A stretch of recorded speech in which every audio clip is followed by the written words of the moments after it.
So I have a lot of goals. It doesn't sound like you're taking your foot off the gas. I tried a lot of things. A lot of people making millions of dollars now. Germany seems saturated on YouTube and social media and everything. And I was like, what comes after Germany? I was looking, I was like, India. So we literally packed everything and flew to India and started. How can you do it better than someone else? I wanted to get to the next level and realize be as authentic and transparent as possible. You don't need the entire world to see you and watch you and follow you. When I just started posting that and showing the stores and everything, this is how it started. You've obviously had a lot of success. You're young, living in Dubai, taking these trips, making a lot of money. This has been really insightful for me and also for our listeners. Lenny Banks, welcome to the House of Bricks.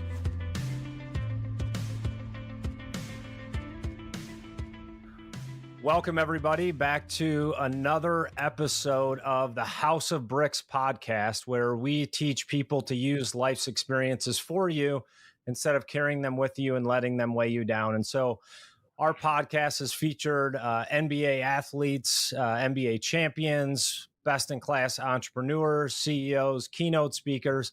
And today I have a very special guest. I'm very excited to introduce him. He has an incredible story just of his upbringing and also overcoming adversity to achieve a lot of success. But as we know, the path to success is never a straight line. And success in life is also a horrible teacher. So when you have success, you get comfortable in life. And it's really through our failures that we grow and develop as a person. So I'd like to welcome, like I said, a very special guest, Lenny Banks. Welcome to the House of Bricks. Thank you so much for having me. I'm very excited for that conversation, for sure. So tell our guests, where are you joining us from today? So I live in Dubai now. I'm originally from Germany, but I'm joining from Dubai. So I have German blood running through my veins also.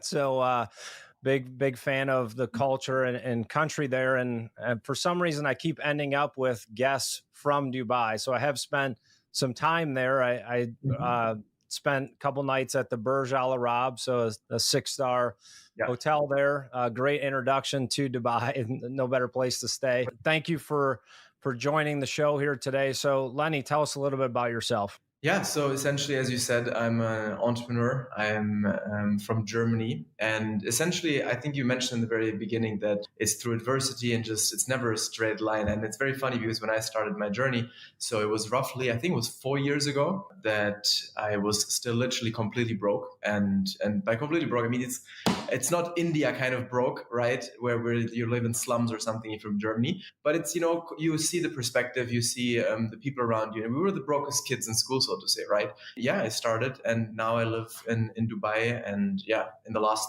essentially 2 to 3 years now, we've been doing $2 to $3 million per year in revenue with our business. And so that's a little bit of the short form story. I think we'll go a little bit deeper inside. Yeah, we definitely will. And you touched on, so 4 years is not a long time to go from broke to a couple million a year. So there definitely had to be some challenges along the way.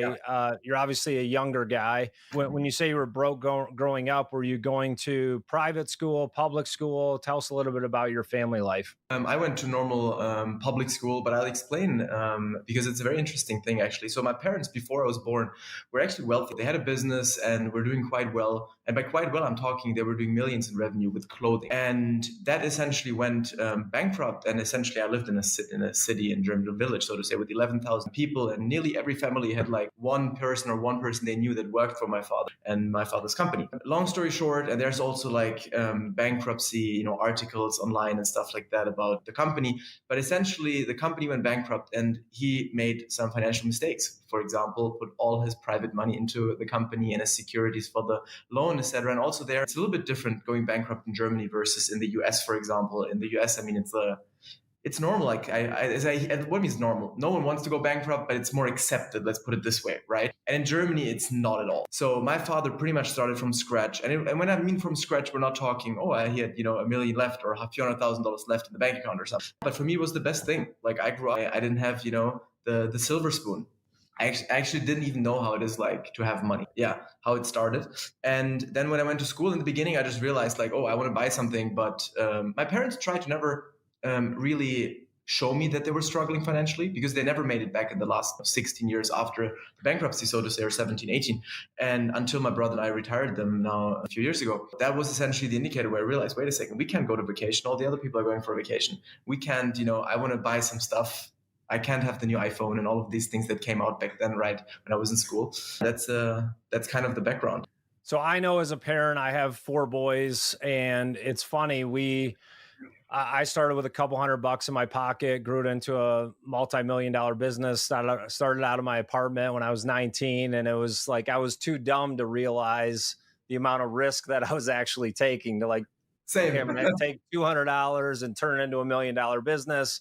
Like, there's no logic behind that, but I had the passion, the drive, and desire, which it sounds like, you did as well. And I faced some adversity growing up as well. And it's that adversity that creates that fire and passion to do it. But then when you become a parent, you oftentimes want to keep your kids from going through difficult situations. And yet that's what made you who you are. And that's what made me who I am. So it's a very tough place to be as a parent. You want to give your kids a better opportunity than you had, have your ceiling be their floor, and they kind of build from that. So it's a very difficult balance as a parent. I've been thinking about this actually a lot. I like that you're saying this out of the perspective. I don't have any children yet, right? But I've seen my mom cry a lot because of money. And when I grew up, pretty much the main thing what I always realized was thought was, oh, they didn't have money. They were fighting over money. My mom was crying constantly because they didn't know how to pay rent afterwards and stuff like that. And I was like, no money equals no happiness. Money equals happiness. And that was in the beginning what for me was the switch.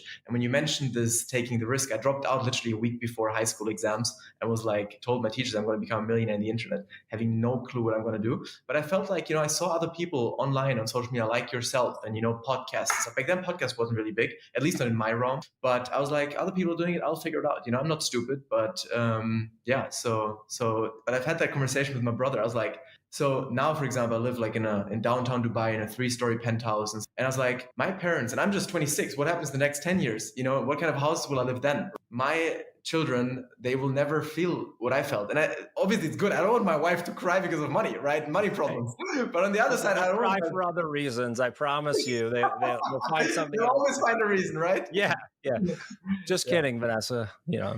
She's listening out there. That was a joke. So graduate or didn't graduate high school a week before exams, you pulled a plug there. So you're living in Germany at the time. Yeah. What brought you to India? Oh, that's a good question. Yeah, essentially now I'm in Dubai, of course. But in the beginning, so I started a few things. I tried to sell fish on events, which failed. I tried a lot of things. I tried a fitness app because I was quite fit back then, like a 6-pack and stuff like that. When I mentioned from 2019, that's when I made the first time money. But I tried, stuff before, which never really worked. And then I realized, wait a second, there was this guy in Germany and he was making a lot of money off fitness stuff and managing other influencers. And we're talking millions of dollars. Back then, making millions of dollars. Nowadays, it seems like a little bit, if you're in the online business realm, a lot of people making millions of dollars nowadays, right? Of course, it's still a small portion, but if you're in that bubble, but back then, I think he was the only person in Germany online making a few $1 million a year, If this guy can do it, maybe we can model it, but maybe in a different country. Because Germany's seen saturated on YouTube and social media and everything. And I was like, US, of course, is maybe the first country usually with trends.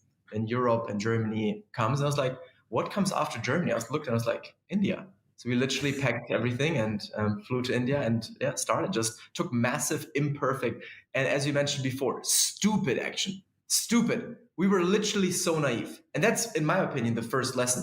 Be naive.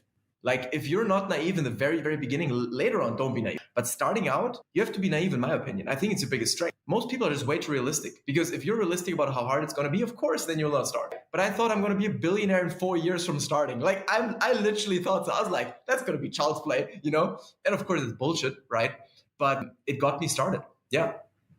So one of the things that I always coach entrepreneurs and CEOs, really anyone in life, is you have to make a decision. Right? Our decisions create action. That action creates feedback. And then you just continue to read and react and make progress. That is what separates those from who are successful. Yeah. We just have to make decisions. Those decisions give us feedback. They give us data. And it's not about always having the right decision. It's just making it and getting that feedback and then continuing to make progress. And it sounds like you did that. And so you moved to India, you try a couple things. What was really your first moment of success and what type of business was that? If you'd ask me success, it would not be financial success because we started the YouTube channel. We studied YouTube like crazy. We were like, we're going to be the Logan Paul and Jake Pauls of India, right? And we're going to manage. And we know that there is a less GDP per capita and everything, right, in India, but they have a billion something people. Now it's 1.5 billion. Back then it was maybe 1.2 billion. I was like, we can make up for it, right? There was no business plan. It was just, this was our logic. I was like, okay, there's enough people. There's rich people over there. Let's figure out, right? Essentially went over, and then we started, and we realized I still have videos of that, which is, I'm so grateful, because also another phone with a lot of memories are,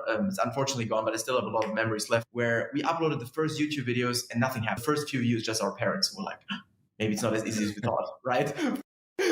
Yeah. And of course we had pressure because we had, a little bit of our savings, and my brother through, let's call it a little bit of shady money, selling weed and stuff like that, and through some sports training and that I was giving and teaching children, so to say. And yeah. So hold on a second. So you're teaching kids and your brother's selling weed.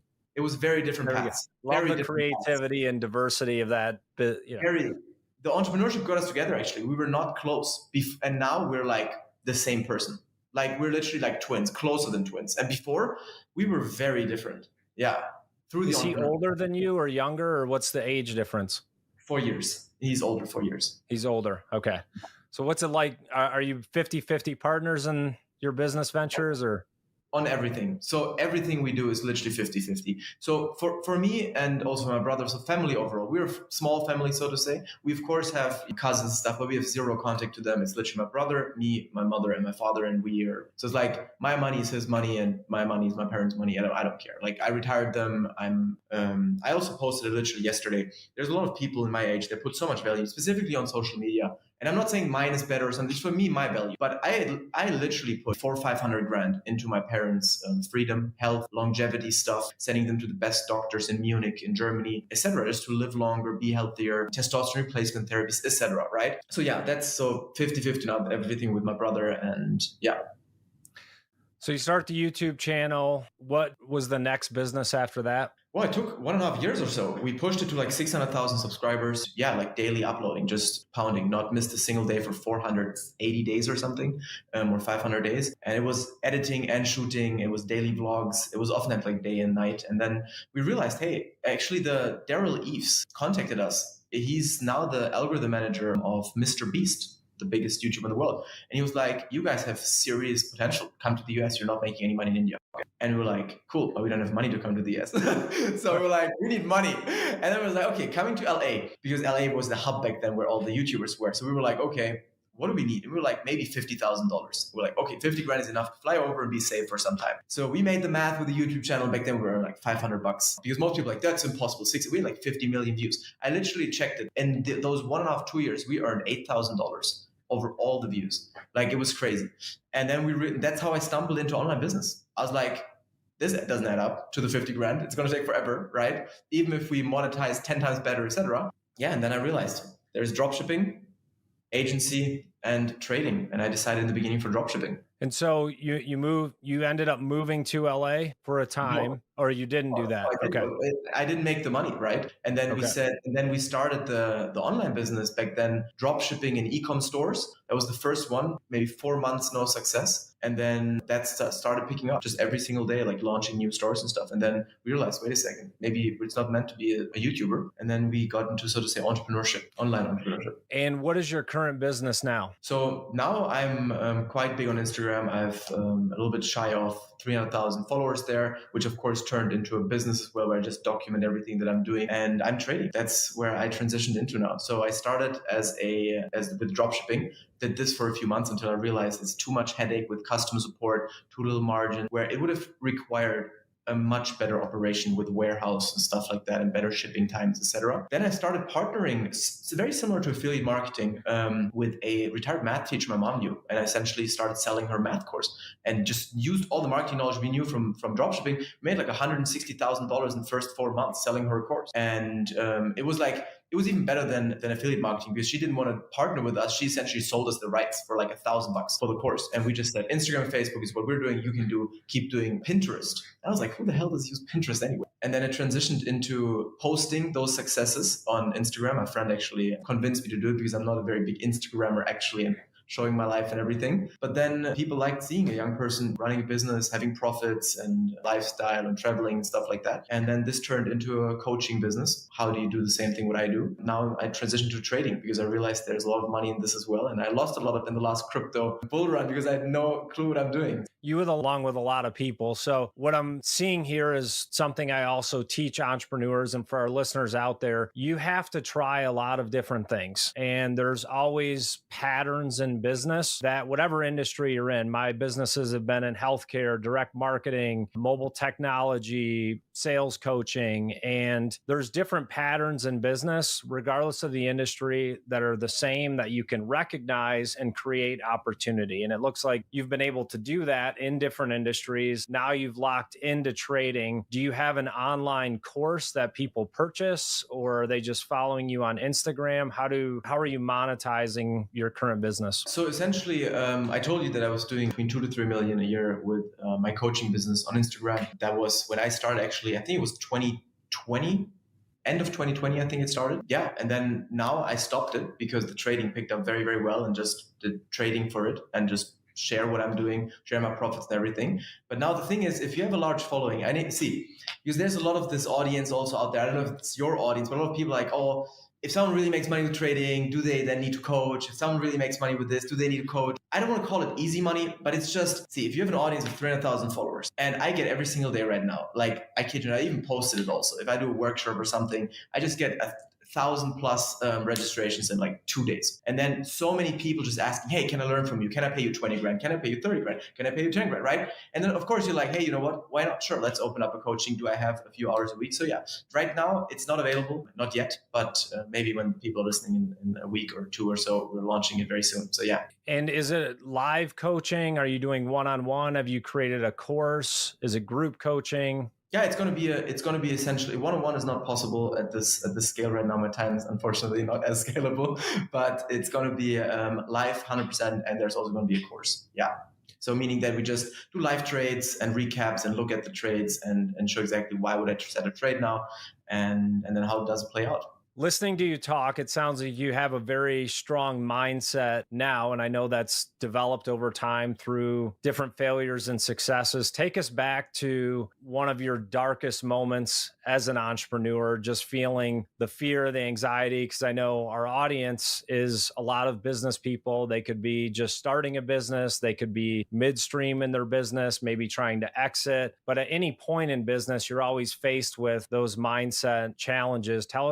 Give us an experience that you had. Yeah, I think one clearly sticks out to me because this was the first time where I really, really hit rock bottom, so to say. And it was in India, and my brother and I had our savings, but we never checked the account because it was uncomfortable. And we just thought, you know what, we're living, cheaply, so it's fine. But one day I checked the account and I realized, and this might sound completely ridiculous, but that's also where one lesson comes: always track your revenue and your bank statements and accounts. Start from zero. Even if nothing moves, it's going to piss you off at some point. Then you want it to move up, right? So track what gets tracked gets improved. It's the number one rule I learned from then.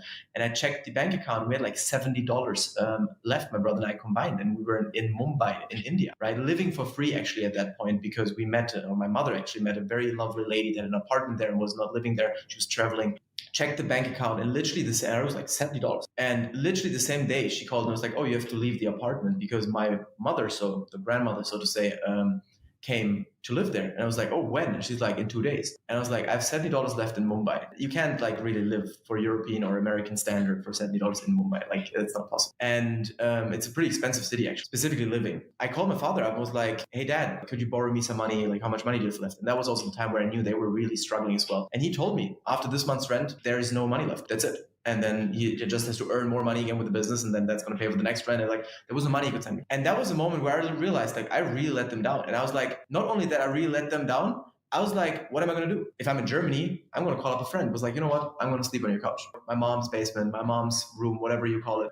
You can always have some. But in Mumbai, like, there was nothing. Shit.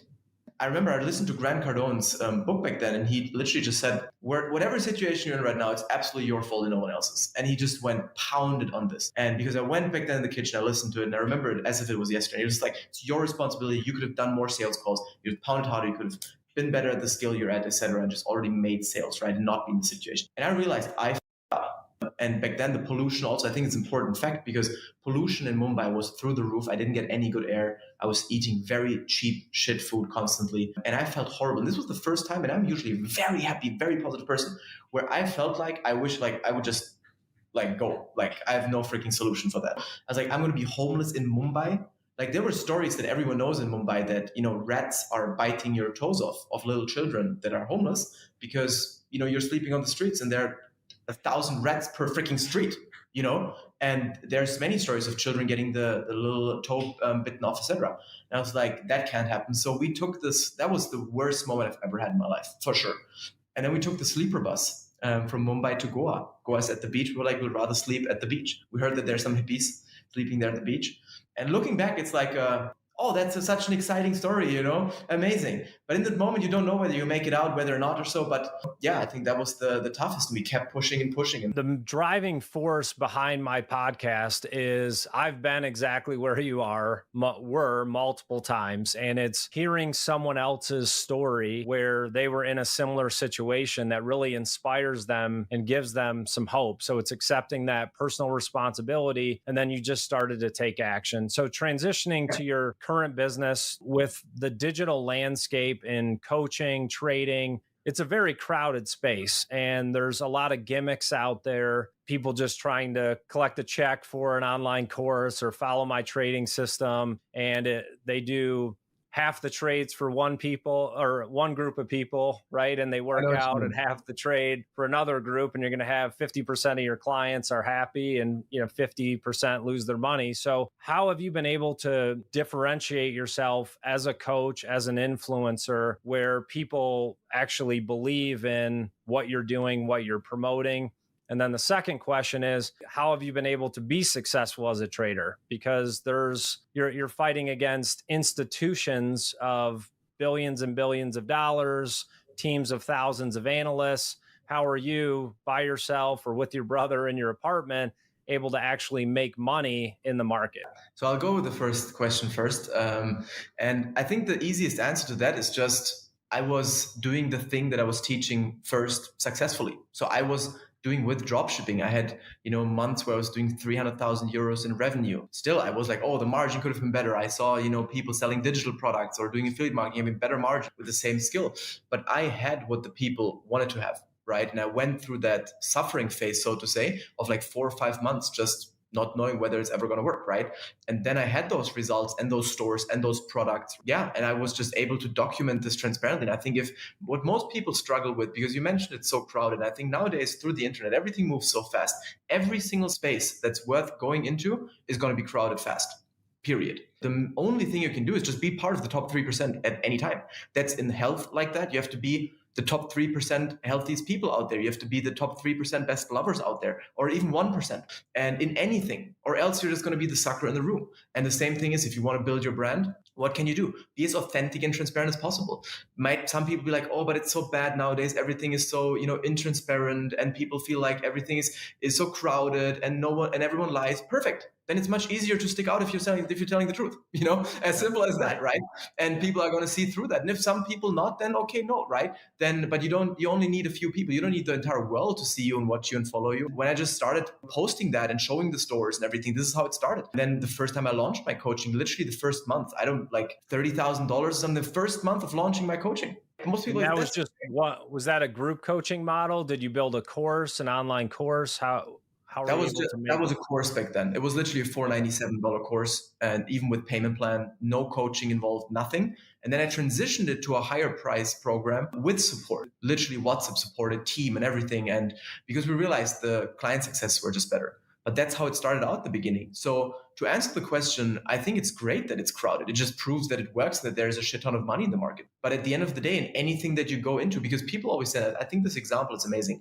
In Dubai here right now, I heard a lot of times, oh, the Dubai real estate brokerage is so competitive. It's just so saturated. It's absolutely crazy. And I thought, oh yeah, that must be true because I'm not into the industry. But then I spoke to a guy who's really doing well. Like he was making millions of dollars as a broker in Dubai. I was like, isn't it crazy saturated? And he was like, it's saturated if you suck. But if you're actually good at what you're doing, it's easy. There's barely any good people here. And I was like, huh, right? And that just like clicked for me. So If you decide to be amazing at what you're doing, right, and have something to show. So if you're going out there with zero results, zero authority, zero transparency, trying to sell a coaching how to become rich or become a millionaire without being one, then it's hard. I agree with you. Trying to fool people into believing something that's not the reality, that's hard. And at the end, just even if you have the results, are there sometimes people that I would say that's the first 40% to get started? Because then you already leave 80, 90% out of the market. Like, because they're like not even the competition anymore, right? If you actually have the results and everything and done what you want to teach in the coaching. And the next part is just get really good at marketing. Study the people, Russell Brunson, whoever's out there, right? Start with the books, which are $7 or $9 even for free nowadays, right? And then just pound and learn, get better. What you say is so true. So because I've had success as an entrepreneur, people come to me all the time and they're like, hey, what do you think about this idea? And there's already competition and someone doing it. I'm like, if there isn't competition, it's a terrible idea. You're not that smart. Okay. Yeah. You're not going to come up with something that no one else is thinking of. It's something that's out in the market. How can you do it better than someone else? So the competition makes you be better. It validates the market. And like you said, if you're authentic and transparent and really doing what you say you're doing, then it's easy to establish yourself as an authority in the space. So I totally agree with what you're saying there. So with coaching, for sure, very competitive, and you can have that authenticity. You have no experience, no training in trading. How did you get into that and find success? Because I know, at least with my generation, there was a decade or so where everyone wanted to day trade. Oh, I'm going to be a day trader. Even the waiter at the restaurant, he's like, yeah, I trade stocks at night. I'm like, you just took my filet order and now you're day trading crypto at night. Like, what's going on? So how were you able to actually learn the space, get traction, and sounds like you're doing very well for yourself and your clients? Yeah, very transparently. In the very beginning, it was not, I was not the reason why that was the case. So what I did was I looked for the best person that I could possibly find. That sounds a little bit more easier than it was actually done, right? To find that person, because it was not just a random Instagram person or something. Last year in summer, I was like 3 months or so in Monaco, and I met people, friends of mine, and I was invited on like a yacht and stuff. Because Monaco is like one of the richest cities and countries in the world, right? I was just the brokest person. And I looked at those yachts, and this is where it really like kicked in, because it was literally just like I transitioned a year ago. I realized I looked at the people and was like, none of these yachts are owned by people who do the business that I do, right? Because I was into service business. I'm doing very well. I'm very happy with my lifestyle and everything, but I wanted to get to the next level and realized, and I lost a lot of money. My brother and I combined actually lost $1 million in the, what means lost? We didn't sell, but that's, a lot of those coins ain't going to ever recover. Trust me. So we put $1 million in the crypto market and had no idea what we were doing. Just FOMO, pure stupid FOMO. We were great at making money, but also there, I have to be very humble and honest. I was horrible at multiplying it. People are like, yeah, but it's not such a problem for you. But the thing is, if you have, combined with my brother, 200-300K cash flow coming in, you easily put 10, 20, 30K into some stupid project because you think it's got a 50X, right? And then I'm super rich. And our portfolio was like 70% down there. And I realized like, okay, so I'm doing something clearly wrong. I'm the sucker in the room. And if you know what you're doing and you're actually good, you can make a shit ton of money. And I met a lot of people, and through contacts and speaking and many dinners and stuff, I met a guy who's been in the industry for 30 plus years, also a German guy, which is a funny coincidence. He's been managing $1 billion in assets as a trader and had crazy performances, also crazy losses. That's the guy I need, and he was not a coach and not a, etc. But through let's call it great networking maybe, but also just being, doing favors for other friends who knew him and just being a good person in a network, so to say, yourself. It happened that he came into our network, so to say, right? And then I could convince him to become my mentor, so to say, an analyst. And then in the beginning, I just copied him, period. I wish I could say it was just myself in the beginning, but making the money that I made in trading from month one on, very unrealistic as a beginner. Very unrealistic. I'll just be straight up honest, right? Because that's just, most people will lose money for 2 to 3 years if they just do everything by themselves, right? And I just got this person, and I would say I jumped 3 years immediately. It somehow, whenever I showed it to my analyst and my mentor, so to say, it was like dirty technical analysis. This will never work in the long run because X, Y, Z. And I realized barely anyone, I'm not shitting on See, there's a rule. If it works and you make money, I'm happy for you. Like, the craziest shit can work, but oftentimes it's the people who are the best at the basics. Already starting at the basics. Most people just work extremely dirty in the trading industry. And by dirty, I mean like they don't even people with 600,000 subscribers, 500,000 subscribers, they can't even put a proper trend line in. Like, I'm not even joking. You might think, oh, this is like, sounds crazy. So no, it's true. So I felt like I never had to go through shitty courses. I never had to go through all of that stuff. I literally just went to the best. And just to finish this up, I paid him 30 grand a month. And I can tell you that the 30K a month was not the main reason that got him convinced. Absolutely not. And he's an older person. He's, in his 60s. He found me to be very likable, and he enjoyed being around me and me admiring him and stuff like that. And that's how essentially it turned out. It turned out that I became quite fast, quite successful in the industry. Well, what you're saying is really important. So I definitely encourage my 4 sons to get good grades in school, but also in the back of my mind, it's not really about being able to do chemistry. Thank God for my oldest son. Or math, English, I do push down on, reading, writing, but life is really about who you know and learning from other people. If you become a student of life, you're pretty much guaranteed success. Find people that are where you want to go. So if you see an executive coach out there or a trader or an online course and that person is successful, why not learn from their mistakes to shorten your process? And that's what you're able to do. And the second point is, as I mentioned at the beginning of the podcast, we have a lot of former professional athletes on here, NBA champions, CEOs that have had a lot of success. The other mistake people make is they think they're going to make that amount of money forever. So if you think about the lifespan of an NBA athlete, it's 3 to 5 years. Yes, you're making $50, $100 million, but you've got to now stretch that for the next 50 years of your life. And it sounds like you were guilty of that as well. Money was coming in, made some bad decisions. Is there any advice you can give our listeners on how to take risk, but without overexposing themselves?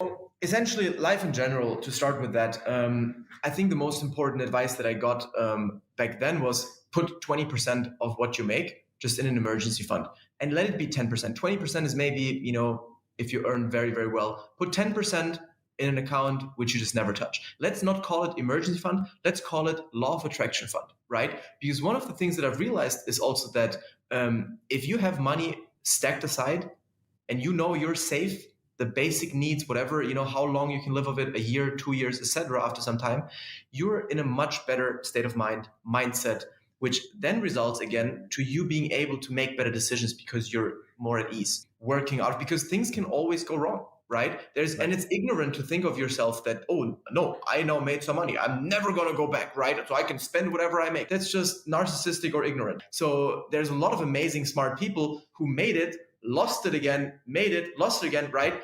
And so it's trial and error. After I made serious amount of money, I realized that there were certain things I had no problem splurging money on. Restaurants, spent $500 on an evening, $1,000 an evening. I was like, whatever, But then if I wanted to buy myself something that even kept value, like a watch, so then I was like, spending money on a watch, I don't deserve that, right? But it was so like, what? It didn't make any sense because in that year I might have spent more than those 50 grand on restaurants. I think it's very important for people to reward themselves. One of the most limiting beliefs out there is people will buy a house, buy a car, but then they won't spend $10,000 to $20,000 on a coach to help them be a better person, better at business, better at trading, but you're buying a depreciating asset in a $50,000 car, you take a $10,000 vacation. It really is a mindset thing. When you get comfortable with who you are, you're willing to invest in yourself. That's the greatest investment. And it is nice to enjoy nice things. It's nice to go to Dubai and Monaco and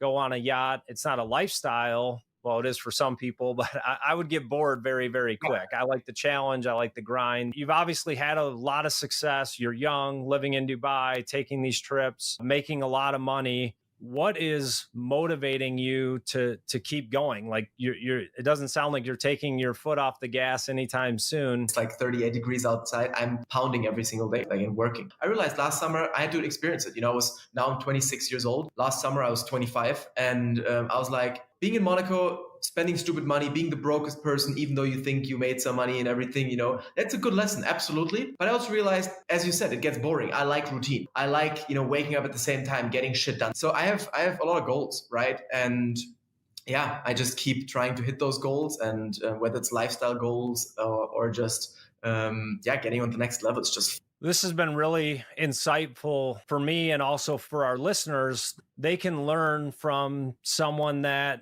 you weren't given the silver spoon. You don't have a Harvard education. You didn't invent the electric car. You didn't land on the moon, but not all of us are going to do that. And not all of us have to. You can take your situation, make the most of it, use life for you, continue to test and learn and try things. You've found your path to success, and it sounds like you have a great business. You're having a lot of success. So congrats on all of that for sure. And I can just see and hear from listening to you today is that this is just the beginning for you. So I believe very strongly you're going to 10X that. In a year or two, I'll be on your yacht in Monaco with you, and we'll be talking about the time you're on my podcast. If people want to learn more about your trading system, how to learn more, how do they get connected with Lenny Banks? So the easiest is just on Instagram at the Lenny Banks, THE, and then Lenny Banks with double N and Y. And just follow me there. Send me an Instagram message. Congrats again on all your success. For our listeners out there, there's some great insight, both in mindset, business, just in life as well, and perspective. So thank you, Lenny, for joining the show. Thank you so much, Adam, for having me. Great conversation. Thank you. What is motivating you to keep going? Now I'm 26 years old. I live in Dubai now. I'm originally from Germany. So I have a lot of goals. It doesn't sound like you're taking your foot off the gas. I tried a lot of things. A lot of people making millions of dollars now. Germany seems saturated on YouTube and social media and everything. And I was like, what comes after Germany? I was like, India. So we literally packed everything and flew to India and started. How can you do it better than someone else? I wanted to get